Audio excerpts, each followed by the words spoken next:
अस्सलामुअलैकुम दोस्तों और साथियों, उम्मीद है आप लोग खैरियत से होंगे। इस वीडियो में हम बात करेंगे कि जब कोई शुगर का मरीज़ अगरचे वो दवाई खा रहा होता है, चाहे वो गोलियों की शक्ल में हो या इंसुलिन की शक्ल में हो, चाहे वो टाइप 1 डायबिटीज़ मेलाइटिस का पेशेंट हो या टाइप 2 डायबिटीज़ मेलाइटिस का पेशेंट हो या प्री डायबिटीज़ का हो, कि अभी मुकम्मल तौर पे शुगर उसके ऊपर हमलावर नहीं हुई हो, ना उसने दवाइयाँ शुरू की हों, या कोई ख़ातून है जो प्रेग्नेंट है और प्रेगनेंसी के दौरान उसको जो है शुगर है। तो फ़र्ज़ करें कि कोई शख्स, मर्द या औरत या नौजवान, बाकायदगी से अपनी शुगर तो चेक नहीं करता, लेकिन उसको ये वो जानना चाहता है कि कैसे उसको पता चल सकता है कि उसकी शुगर बढ़ी हुई हो सकती है, लेकिन वो सिर्फ पाँव में आने वाली कौन सी तब्दीलियां हैं। तो पाँव और टांगों और ख़ास तौर पे पाँव में आने वाली वो कौन सी ऐसी तब्दीलियां हैं जो शुगर का मरीज़ जिसके ऊपर अगर नज़र रखे तो उसको अंदाज़ा हो सकता है कि उसकी शुगर जो है, चांसेस हैं कि वो कंट्रोल उसका प्रॉपर नहीं है। तो आज इस वीडियो में हमने इस एक सूरत हाल के बारे में बात करनी है। दोस्तों, होता यह है कि जो हमारी जो टांगे हैं और हमारा जो पाँव है, यानी फुट या फीट, दोनों को हम फीट कहते हैं, एक को फुट कहते हैं, और लेग्स, उनमें जो खून की नालियाँ और जो आसाब यानी पेरिफेरल नर्व्स होती हैं, उनके ऊपर डायरेक्ट असर पड़ता है आपकी शुगर की कंट्रोल का। शुगर का कंट्रोल अगर बेहतर है तो क्या होगा, और शुगर का कंट्रोल बेहतर नहीं है तो आपके जिस्म में क्या होगा। सिर्फ एक बड़ी तब्दीली होती है कि वो लोग जिनका शुगर का कंट्रोल बेहतर नहीं है या वो प्री डायबिटीज़ में है, तो उनके खून के अंदर ग्लूकोज की तादाद ज़्यादा होगी। वजह क्या होगी कि या तो उनका जो पैंक्रियाज लबलबा है वो इंसुलिन बिल्कुल पैदा नहीं कर रहा, या कर तो रहा है लेकिन वो जो इंसुलिन है आगे असर नहीं कर रही। तो अगर किसी की ग्लूकोज ज़्यादा होगी तो वो उसके आसाब यानी नर्व्स के ऊपर और खून की नालियाँ यानी ब्लड वेसल्स के ऊपर उसका बहुत ज़्यादा असर होगा, और इन्हीं असरात को हम फिर देखते हैं कि जो फीट हैं या पाँव हैं उनके अंदर और टांगों के अंदर उसके असरात हमें नज़र आते हैं। तो एक को हम कहते हैं पेरिफेरल न्यूरोपैथी।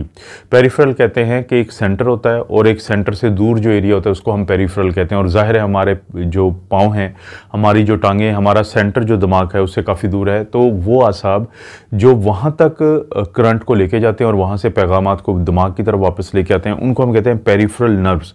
और पैथी हमेशा कहते हैं हम बीमार होने को, यानी नॉर्मल से जब एबनॉर्मल कोई चीज़ हो जाए तो उसको हम पैथी कहते हैं। तो पेरिफेरल न्यूरोपैथी का लफ्जी मतलब है कि आपके वो असाब जो आपके दिमाग से दूर कहीं सिग्नल लेके जाते हैं और वापस लेके आते हैं, उनको जब कोई बीमारी हो जाए, वो बीमारी क्या होगी कि वो लोग जिनकी शुगर का कंट्रोल बेहतर नहीं है, उनकी जो नर्व्स होती हैं उसकी जो ऊपर झिल्ली होती है जिसको माइलिन शीथ कहते हैं, तो वो टूट फूट का शिकार हो जाती है, और इस बीमारी को फिर हम कहते हैं पेरिफेरल न्यूरोपैथी। तो वो लोग जिनकी शुगर का कंट्रोल बेहतर नहीं है, चाहे वो शुगर ना चेक करते हों, तो उनको पेरिफेरल न्यूरोपैथी की वजह से उनके जो पाँव हैं, उनकी जो टांगें हैं, वहाँ पे दर्द रहना शुरू हो जाता है, वो सुन्न रहना शुरू हो जाते हैं, वहाँ पे सुइयाँ चुभना शुरू हो जाती हैं और उनमें बेचैनी शुरू हो जाती है। तो जिसका ये मतलब होता है कि शुगर का कंट्रोल बेहतर नहीं है, और इस मर्द, औरत या जो भी कोई जो नौजवान लड़का या लड़की है जिसको टाइप 1 डायबिटीज़ मेलाइटिस है, तो उसको पेरिफेरल न्यूरोपैथी हो रही है। तो इसका मतलब होता है कि शुगर को चेक करके अपने डॉक्टर से बात की जाए जो शुगर का माहिर है, जिसको हम एंडोक्राइनोलॉजिस्ट कहते हैं। दूसरी जो चीज़ है हमारी टांगों में और पाँव में, वो है कि खून की नालियाँ जा रही होती हैं। जैसे नर्व्स गई थी ऐसे ही खून की नालियाँ जाती हैं। अब ये जो खून की नालियाँ हैं ये क्या हैं? ये पाइप हैं। आपके घर के अंदर पाइप लगा होता है, उस पाइप के अंदर पानी का बहाव या बेहतर हो सकता है या कम हो सकता है। इसी तरह हमारी जो खून की नालियाँ पूरे जिस्म में खून को लेके जाती हैं, ऐसे ही लेके जाती हैं वो हमारी टांगों में और हमारे फीट यानी दोनों पाँव में। अब खून की नालियाँ, शुगर का जो मरीज़ होता है उसके अंदर आम तौर पे ये खून की नालियाँ जो हैं ये तंग होना शुरू हो जाती हैं, जिसको हम आर्टीरियोस्क्लेरोसिस कहते हैं। स्क्लेरोसिस हमेशा होता है हार्डनिंग को, यानी सख्त होने के अमल को कहते हैं, और आर्टरीज क्या है? खून की वो नालियाँ जो दिल से पूरे जिस्म में, या यहाँ पे हम टांगों की और पाँव की बात कर रहे हैं तो उनकी तरफ खून लेके जाती हैं। तो इसको हम कहते हैं पेरिफेरल वैस्कुलर डिजीज़। पेरिफेरल जैसे मैं बता चुका हूँ, वैस्कुलर खून की नाली को कहते हैं, और डिजीज़ बीमारी को। शुगर के मरीज़ों में खून की नालियों में तंगी आती है, इनकी दीवारों में सख्ती पैदा होती है, और इसको हम कहते हैं पेरिफेरल वैस्कुलर डिजीज़, और जिसकी वजह से खून का जो बहाव है वो काफ़ी कमज़ोर पड़ता है या कम जाता है इन हिस्सों में, टांगों में और पाँव में, जिसकी वजह से वो पाँव के हिस्से जो बिल्कुल आखिर में होते हैं, तो वहाँ पे जब खून कम पहुँचता है तो कुछ एरिया जो है वो डेड होना शुरू हो जाता है।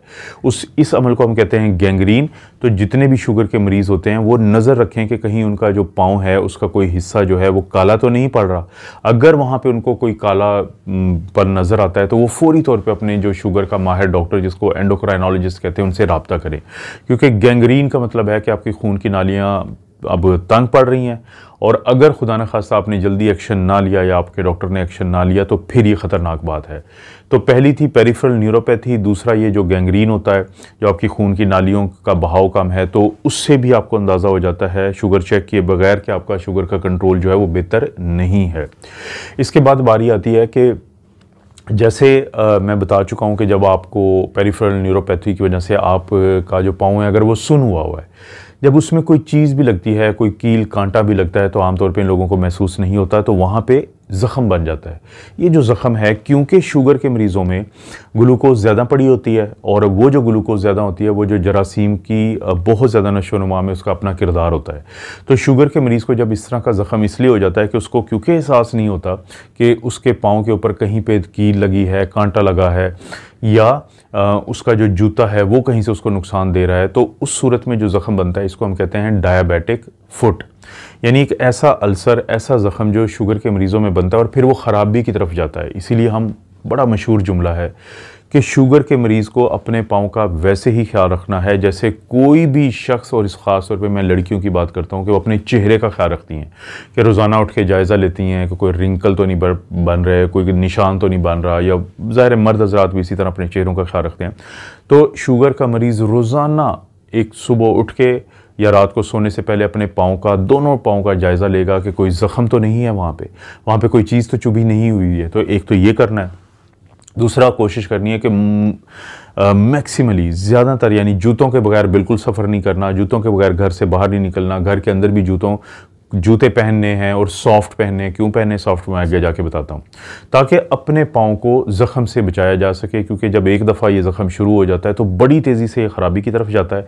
इसीलिए हम कहते हैं कि जैसे ही ये ज़ख़म बना है डॉक्टर को दिखाएं। हो सकता है कि उसके किनारों को वो थोड़ा साफ़ करके और आपको दवाई तजवीज़ करें, ताकि ये ज़ख़म जल्दी से जल्दी भी बेहतर हो और आपके शुगर का कंट्रोल भी बेहतर किया जाए।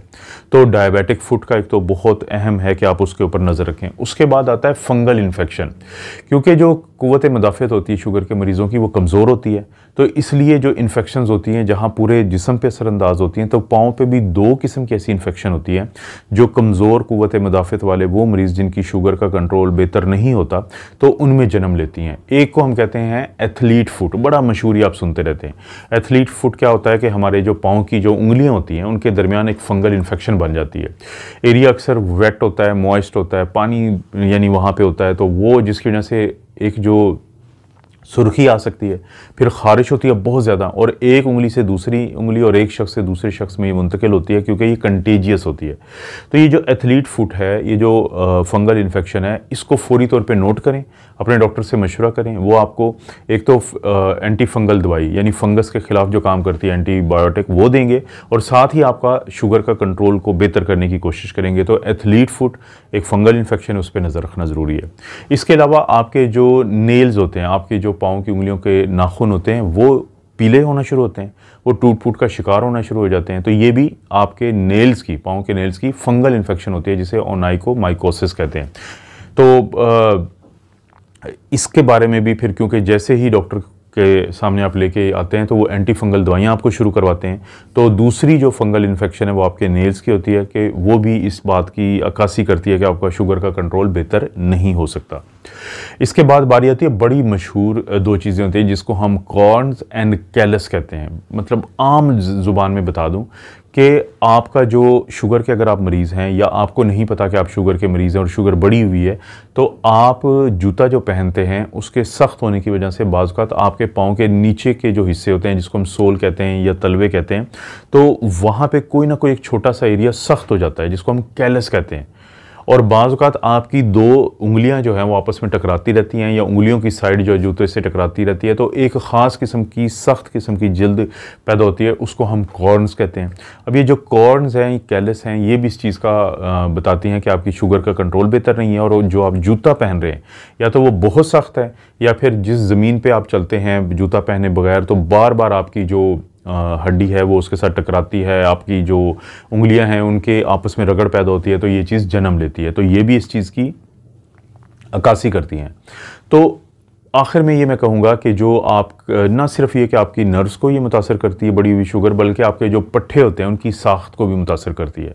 तो अक्सर वो मरीज़ जो शुगर के मरीज़ हों, लेकिन उनकी टांगों, उनकी ख़ास तौर पे जो पाँव हैं उसमें कोई नज़र आना शुरू हो जाए कि कहीं पे उभार पैदा हो गया है, पूरा पाँव ज़मीन पे नहीं रखा जा रहा, कुछ ना कुछ ऐसी डिफ़ॉर्मिटी जिसको हम कहते हैं फुट डिफ़ॉर्मिटी वो जन्म लेना शुरू कर दे, तो ये भी इस बात की अक्कासी करती है कि शुगर का कंट्रोल बेहतर नहीं है। शुगर और ब्लड प्रेशर, क्योंकि यहाँ पे शुगर की बात हो रही है, तो ये खामोश बीमारियाँ हैं। अक्सर लोगों से मेरी बात होती है तो वो कहते हैं हमें तो कुछ नहीं महसूस होता, हम तो खुल के खाते पीते हैं, हमें डॉक्टर डराते रहते हैं जी आप शुगर के मरीज़ हैं, शुगर पर नज़र रखें। हमने तो खाना खाते हैं, मिठाई खाते हैं, तो हम शुगर भी चेक नहीं करते, हमें क्या होने लगा है। दरअसल आप शुगर के मरीज़ की 2 शख्सियत होती हैं, एक वो जिसको दुनिया जानती है, एक वो जो उसके दुनिया जिस शख्सियत को जानती है उसके पीछे एक शख्सियत होती है, वो आपकी इम्यूनिटी होती है, आपकी कुव्वत मदाफ़त होती है। तो शुगर क्या करती हुई है, बढ़ी हुई शुगर अगर आप उसको कंट्रोल नहीं करेंगे, आपकी बाहर वाली शख्सियत को वो बिल्कुल कुछ नहीं कहेगी फ़िलहाल, वो अंदर वाली शख्सियत को इतना कमज़ोर कर देगी कि खुदा ना खास्ता जैसे कोविड आया था, या कोई और नमूनिया हो जाता है, या कोई फ्लू हो जाता है, या कोई ज़ख़म बन जाता है, तो फिर वो जो आपकी शख्सियत है वो खुल के सामने आती है। क्योंकि अगर किसी आम शख्स में हम हल्की सी दवाई दे दें तो वो ज़ख़म ठीक हो जाएगा, तो शुगर के मरीज़ में बड़ी से बड़ी दवाई के लिए मुमकिन नहीं हो पा रहा होता उस मसले को ठीक करना। तो वहाँ पे फिर खुल के सामने आती है कि उस शख्स की इम्यूनिटी को, मुदाफ़ती निज़ाम को, कुव्वत मदाफ़त को, जो शुगर थी बढ़ी हुई या उसका जो पुअर कंट्रोल था वो बिल्कुल कमज़ोर कर चुकी है। तो दोस्तों ये वो अलामात हैं जो आपके पाँव में, आपकी टांगों में ज़ाहिर होती हैं। आप शुगर अगर नहीं भी चेक करते तो आपको पता चल जाना चाहिए इन अलामात से कि आपकी शुगर का कंट्रोल बेहतर नहीं है। वो डॉक्टर जो शुगर के स्पेशलिस्ट होते हैं, जिनको हम एंडोक्राइनोलॉजिस्ट कहते हैं, जो पाकिस्तान में अब बड़ी तादाद में हैं, लोकली क्वालिफाइड भी हैं, फ़ॉरेन क्वालिफाइड भी हैं, तो उनके साथ ज़रूर आप मशवरा करें। और आपका जो बुनियादी एक मुआलिज है, प्राइमरी हेल्थ केयर है या मेडिकल स्पेशलिस्ट है जिसको आप दिखाते हैं, तो उनसे भी बात करें कि आपको ये अलामात हैं, तो आपने शुगर चेक की थी वो इतनी ज़्यादा आई है, तो कहीं मेरी दवाइयों को तब्दील करने की ज़रूरत तो नहीं है। इस तरह की वीडियो मिलती रहेंगी। इस वीडियो को लाइक करें, बाकी वीडियो को लाइक करने के लिए भी रिक्वेस्ट है, नहीं किया चैनल को सब्सक्राइब तो अभी करें, और ये जो घंटी की आवाज़ आई है आपके कान में इसको ज़रूर दबाएं, ताकि हर नई वीडियो का, और अच्छी ये वीडियोज़ होती हैं, आपको नोटिफिकेशन फौरी मिल जाए। कोई वीडियो लगता है किसी दोस्त रिश्तेदार को फ़ायदा दे सकती है तो शेयर के ऑप्शन से उसे शेयर कर दीजिए करें। आप अपना और अपनी फैमिली का ख्याल रखें। अल्लाह ताला आपको और आपकी फैमिली को हर किस्म की बुराई, बीमारी और आजमाइश से महफूज रखे।